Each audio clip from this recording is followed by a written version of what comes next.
एक दफ़ा नबी पाक ने एक रोटी ली और थोड़ा सा सालन। जब आपने खा लिया तो आपकी आंखों में आंसू आ गए। हज़रत आमर कहने लगे, हजूर आप क्यों रो रहे हैं? तो आपने फरमाया कि मैं सोचता हूँ कि 7 दिन के फाके के बाद मैंने खाया है, पर डर गया हूँ कि मेरा रब जब इसके बारे में हिसाब पूछेगा तो क्या जवाब दूंगा।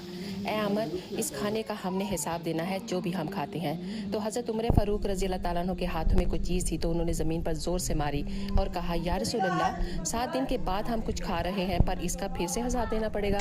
आप फरमाने लगे कि ए उमर, वो हमारा रब है, तो जब हमें नेमतों से नवाजता है तो हमारा हिसाब भी ज़रूर लेगा, हिसाब तो देना होगा। तो सहाबा किराम फरमाने लगे कि हमने इरादा किया कि आज के बाद हम फिर से फाके किया करेंगे, कम खाया करेंगे। अल्लाह अकबर। अगर आजकल लोगों को कुछ एक वक्त का खाना ना मिले तो कहते हैं कि अल्लाह ने तो हमें आजमाइशों में डाला हुआ है।